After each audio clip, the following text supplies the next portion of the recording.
Audio story স্টেশনে আপনারা শুনছেন শ্রী সতীর্থদের লেখা গল্প আশ্রম। আজ গল্পের শেষ তথা অন্তিম পর্ব। যারা গল্পের প্রথম অংশ শোনেননি তাদের অনুরোধ করব আমাদের এই চ্যানেলের ভিডিও সেকশনে গিয়ে পুরো গল্পটি শোনার জন্য। আর যারা প্রথম পর্ব শুনেছেন তাদের জন্য রইল গল্পের প্রথম অংশের সংক্ষিপ্তসার।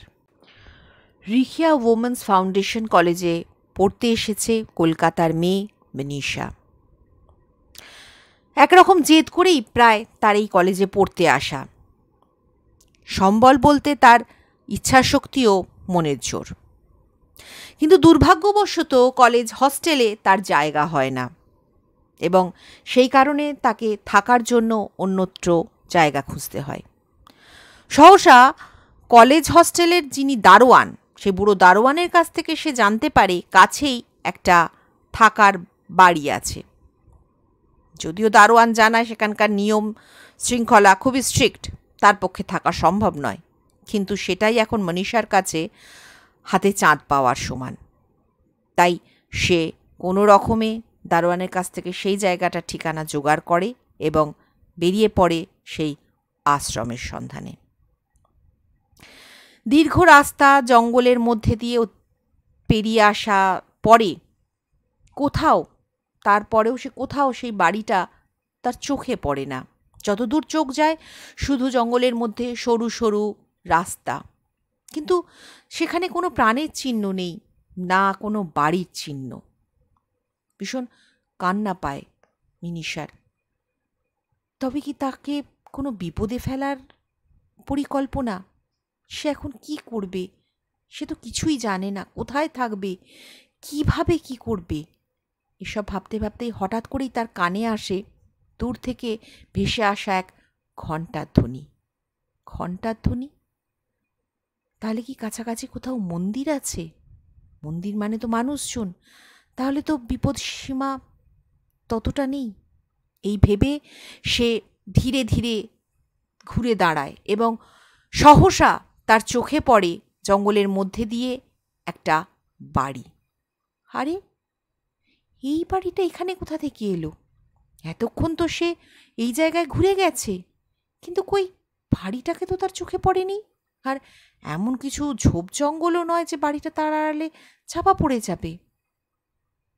এইসব ভাবতে ভাবতে এগিয়ে চলে মনীষা সেই বাড়িটার উদ্দেশ্যে এবং কিছুটা কাছাকাছি আসার পরে দুটো লোহার খুঁটির সাথে একটা সাইনবোর্ডে ঝোলানো এবং তাতে লেখা খুব অস্পষ্ট একটা নাম, আশ্রম। ধীর পায়ে মনীষা এসে হাজির হয় আশ্রমের মূল ফটকের সামনে এবং মূল ফটক ঠেলে সে ভিতরে প্রবেশ করে। ভিতরে প্রবেশ করেই সামনে বড় হল ঘর।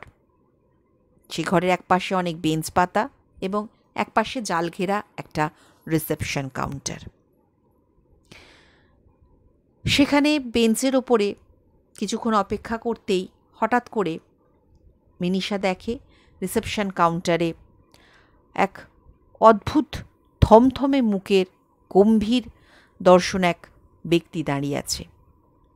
মনীষা উঠে যায় তার কাছে এবং তাকে গিয়ে তার কলেজে ভর্তির সমস্ত খবর, সমস্ত কথা জানাবার আগেই সে মনীষার হাতে ধরিয়ে দেয় একটা ফর্ম।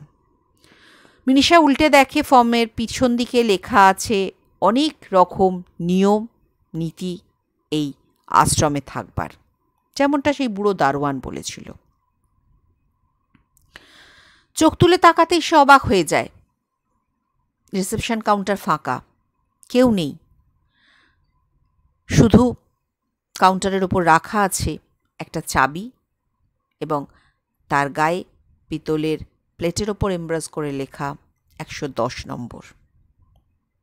চাবি এবং লাগেজ নিয়ে মনীষা ধীরে ধীরে হাজির হয় তার জন্য নির্ধারিত রুমে এবং রুম খুলেই ভিতরে প্রবেশ করে তার অদ্ভুত একটা অনুভূতিতে সারা শরীর মন আচ্ছন্ন হয়ে যায়। সে বুঝতে পারে যে এই ঘরে থাকা তার পক্ষে অসম্ভব এবং সে ঠিক করে কোনো রকমে রাতটা কাটিয়েই পরের দিন সকালেই সে এখান থেকে চলে যাবে। 7-5 ভাবতে ভাবতেই হঠাৎ তার একটা অনুভূতি হয় যে এই ঘরে সে একা নয়। অদ্ভুত একটা মেয়েলি গন্ধ তার নাকে ঠেকে এবং তার সাথে তার কানে আসে অদ্ভুত এক শব্দ, যেন কেউ দেওয়াল আঁচড়াচ্ছে। তার মনে হয় পাশের ঘরে কে আছে, এমন কেউ কি আছে যে হয়তো বন্দি। একটা সময় পরে তার মনে হতে থাকে যে এটা কি কোনো মেন্টাল অ্যাসাইলাম? হয়তো তারই মতো কেউ এখানে আটকে পড়েছে এবং বেরোতে পারছে না। এসব অদ্ভুত অনুভূতিতে তার মনটা ধীরে ধীরে আচ্ছন্ন হতে থাকে। এমন সময় একটা খুট করে শব্দ হওয়াতেই সে নিজের ঘরের বাইরে আসে এবং মনে হয় পাশের ঘর থেকেই শব্দটা সে এসেছে। সেটা দেখতে গিয়ে সে পাশের ঘরের দরজার সামনে দাঁড়াতেই তার মনে হয় যে ঘরটা অন্ধকার এবং সেখানে কোনো মানুষজনের অস্তিত্বও সে অনুভব করতে পারে না। এরকম একটা ভৌতিক পরিবেশ, এরকম একটা থমথমে গা ছমছমে অনুভূতি তাকে ধীরে ধীরে আচ্ছন্ন করতে থাকে। সে বুঝতে পারে এই জায়গাটা ঠিক নয়, এখানে কিছু একটা আছে, কিছু একটা ঘটছে, ঘটবে, যেটা হয়তো স্বাভাবিক নয়। এসব 7-5 ভেবে নানান কথা চিন্তা করে সে কিছুটা ক্লান্ত কাহিল হয়ে পড়ে।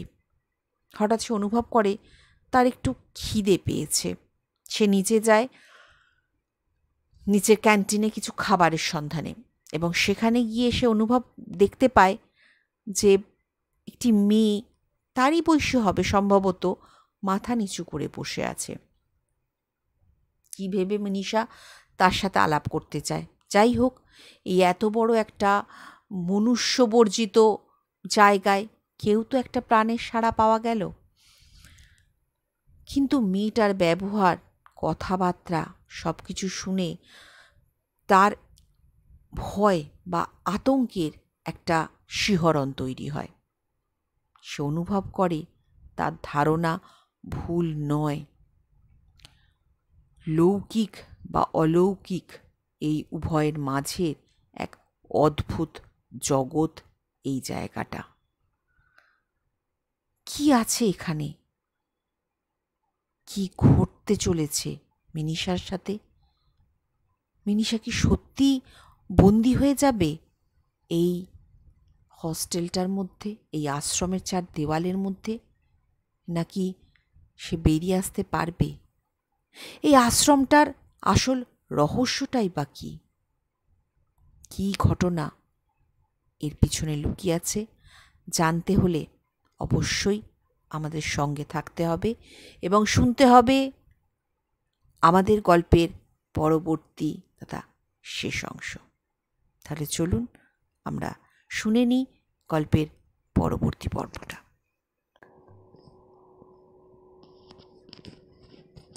ভীষণ ঠান্ডা লাগছে মিনিষার। একটু কুঁকড়ে শুলো সে। সে কি মাটির উপর শুয়ে? চোখ খুলে প্রথমে কিছুই বুঝতে পারল না। চারিদিক নিকষ অন্ধকার, একটা বিশ্রী দুর্গন্ধ। এটা কোথায়? সে এখানে এলো কি করে? সে তো কোনো এক অ্যাসাইলামের 110 নম্বর ঘরে। হঠাৎ সিনেমার মতো পরপর কিছু দৃশ্য ভেসে উঠল যেন। দুপাশে জঙ্গল, একটা ফাঁকা রাস্তা, মৃদু ঘণ্টার ধ্বনি, আধখোলা দরজা, একটা বড় হলঘর, একটা কাউন্টার, লম্বা একটা প্যাসেজ, অনেকগুলো লাল দরজা, একটা ঘরে কাপড়ে মোড়া লম্বা লম্বা কিছু, দেওয়ালে আঁচড়ের দাগ, ঘরের কোণে একটা মেয়ে উবু হয়ে বসে, কর্কশ চাপা শ্বাস টানার শব্দ। হঠাৎ মেয়েটা হামাগুড়ি দিয়ে তার দিকে।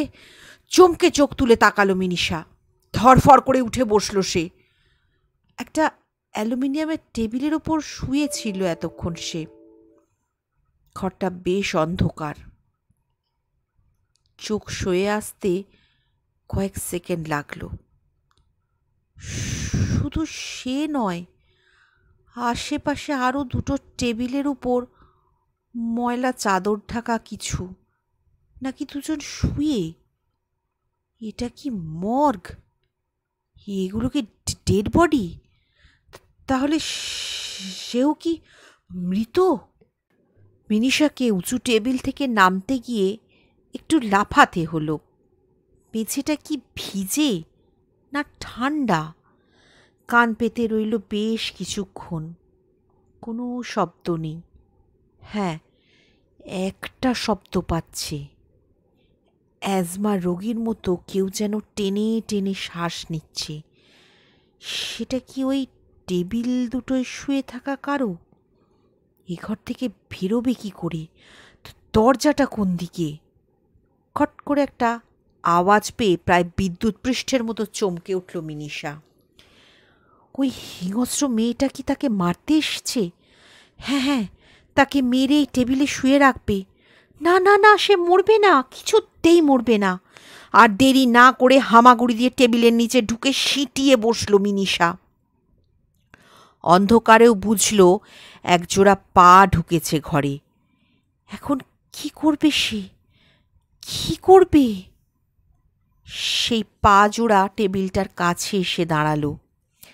মিনিষার কাছে এক এক মুহূর্ত যেন এক এক বছর। শ্বাস চেপে বসে আছে। জোড়া পা হয়তো তাকে এদিক ওদিক খুঁজছে। হঠাৎ একটা মুখ ঝুঁকে টেবিলের নিচে মিনিষার মুখোমুখি তাকালো। একটা মেয়ে, হ্যাঁ মেয়ে। ঝুঁকে থাকা মাথাটা থেকে শুকনো চুল ঝুলছে। সেই দেওয়ালে আঁচড় কাটা মেয়েটা কি? মিনিষা চেঁচাতে গেল, ঠোঁট কাঁপল, গলা থেকে শ্বাস ছাড়ার কিচ্ছু বেরোলো না। আতঙ্কে নড়তে পারছে না। কেউ যেন অদৃশ্য বন্ধনে তাকে চেপে বসিয়ে রেখেছে। সর্বশক্তি দিয়ে বাঁধনটা ছিঁড়ে একটু পিছিয়ে গেল। টেবিলের ওপাশ থেকে বেরিয়ে ছুট লাগাবে সে, আর তখনই মেয়েটা খপ করে মিনিষার বাঁ হাতের কবজিটা চেপে ধরল। অসম্ভব ঠান্ডা এক স্পর্শে মিনিষার হাতটা যেন অসাড় হয়ে গেল। কোনো মানুষের রক্ত এত ঠান্ডা হয়? মরিয়া মিনিষা হাতটা ছাড়ানোর চেষ্টা করার আগেই মেয়েটা ফিসফিসে গলায় বলল, কোনো শব্দ করো না, আমার সঙ্গে চলো, এসো, ওরা আসার আগে। মিনিষার মনে হলো এই মেয়েটাই সেই দেওয়ালে আঁচড় কাটা মেয়েটা। দুজনেই টেবিলটার পাশ দিয়ে প্রায় হামাগুড়ি দিয়ে ঘরের বাঁ দিকে একটা জায়গায় এলো। মিনিষা বুঝতে পারছে না মেয়েটা তাকে কোথায় নিয়ে যাচ্ছে, কিন্তু সাগরে শয়ান যার শিশিরে ভয় কি তার। মিনিষার মাথাটা আরও কিছু ভাবতেও পারছে না। টেবিলগুলোর পাশ দিয়ে আসার সময় ময়লা কালো চাদরের নিচ থেকে দুটো হাত ঝুলতে দেখেছে সে, নিথর মৃত মানুষের হাত। মেয়েটা মিনিষাকে ইশারায় দাঁড়াতে বলল। দেওয়ালে একটা বড় চৌকো মতো গর্ত। মেয়েটা চোখের নিমেষে সেই গর্তের মধ্যে ঢুকে গেল। শীর্ণকায় হাত দিয়ে মিনিষাকে আসতে ইশারা করল। মিনিষা গর্তে মাথাটা ঢুকিয়ে প্রথমে অন্ধকার ছাড়ার কিছুই দেখতে পেল না। খুব মৃদু ঘণ্টার ধ্বনির শব্দ পেয়ে উপর দিকে তাকিয়ে ঝাপসা একটা কিছু নড়তে দেখল। কি ওটা? ওই ওই মেয়েটা উপরে উঠছে। গর্তের দেওয়ালে পরপর লোহার আংটা মতো লাগানো। তখনই নিস্তব্ধতা ভেঙে তার পিছনে একটা আওয়াজ হলো। কেউ ঘরের দরজাটা খুলছে। হুড়মুড় করে গর্তে ঢুকে আংটা ধরে উপরে উঠতে শুরু করলো মিনিষা। কিছুটা উঠতেই পা হড়কে হড়হড় করে অনেকটা নিচে নেমে গেল সে। হাত দিয়ে একটা আংটাকে শক্ত করে ধরে ঝুলতে লাগলো। 3 সেকেন্ড চোখ বুজে হাঁপালো। পা দিয়ে খুঁজে নিল নিচের আংটা। গর্তের ভিতর দিয়ে দোতলার মতো উপরে উঠতেই একটা হাত মিনিষার ঘাড়ের কাছটা ধরে টেনে নিল। মিনিষা হুড়মুড় করে বেরিয়ে একটা ঘরের মধ্যে এসে কিছু লম্বাটে বস্তার উপরে পড়ল। সেই মেয়েটা মিনিষার কানের কাছে এসে চাপা ফিসফিসে স্বরে বলল, একদম শব্দ নয়, এটা সেই 111 নম্বর লাশ ঘর। আর তুমি লাশগুলোর ওপরেই পড়েছ। ওই গর্তটা দিয়েই মাটির নিচের ঘরে লাশ ফেলে ওরা। সাবধান, ঘরের মেয়েটা জেগে ওঠার আগেই বেরিয়ে এসো। আমি গর্তের মুখটা লাশগুলো দিয়ে ঢেকে দেব। এই 110 নম্বর ঘরটাই আমার। আমি এখানে 2 মাস ধরে আছি। কি বলছো তুমি? আমি তো কাল সন্ধ্যে থেকে ঘরে। তোমার কথাও ঠিক, মানে আমি পাগল হয়ে যাব মেঘা। দেখো, কাল যখন তোমায় ক্যান্টিনে দেখি তখন আমি নিজের কাছে খুব অসহায় ছিলাম। আমি কিচ্ছু বুঝতে পারছিলাম না, কিন্তু তুমি চলে যেতেই আমার মনে হলো তুমি আমার শেষ আশা হতে পারো। কারণ তুমি এখনো সুস্থ, চেতন অবচেতন সব তোমার মধ্যেই। তোমাকে বাঁচালে আমিও। তাই আমার মনে সব ছোটটুকু নিয়ে আমি তোমার পিছন পিছন এসে। তুমি কি তাহলে আমাকে দেওয়ালে আঁচড় কাটা মেয়েটার কাছ থেকে? হ্যাঁ, উপায় ছিল না। ও তোমার মধ্যে ঢুকতে চেয়েছিল, কিন্তু ওকে আমার দরকার। তাই তোমায় ওই গর্ত দিয়ে নিচে ফেলে দিই, নিচে গিয়ে টেবিলে শুয়ে রাখি। ওদের পুজো শুরু হলে তোমায় ডাকতে গিয়ে দেখি তুমি। প্লিজ মেঘা, আমার সব গুলিয়ে যাচ্ছে। কি সব বলছো? মিনিষা শোনো, বুঝিয়ে বলার শক্তিও আর নেই, সময়ও আর নেই। যে কোনো মুহূর্তে ওরা এ ঘরে। না, বলো, প্লিজ বলো, সব বলো। তুমি কি জানো, আমাদের সবার মধ্যেই চেতন অবচেতন আর সুপ্ত চেতন থাকে, মানে যাকে কনসিয়াস, সাবকনসিয়াস আর আনকনসিয়াস বলে। হ্যাঁ, এগুলোই আমাদের আত্মার 3 সত্তা, 3 ইচ্ছা শক্তি। এই আশ্রমের আবাসিকরা ঈশ্বরের বিরুদ্ধে সাধনা আরাধনা করে।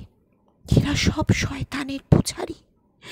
এরা আমাদের সত্তাগুলোকে পৃথকভাবে বের করে নেয়, শয়তানের শক্তি বৃদ্ধির কাজে লাগায়।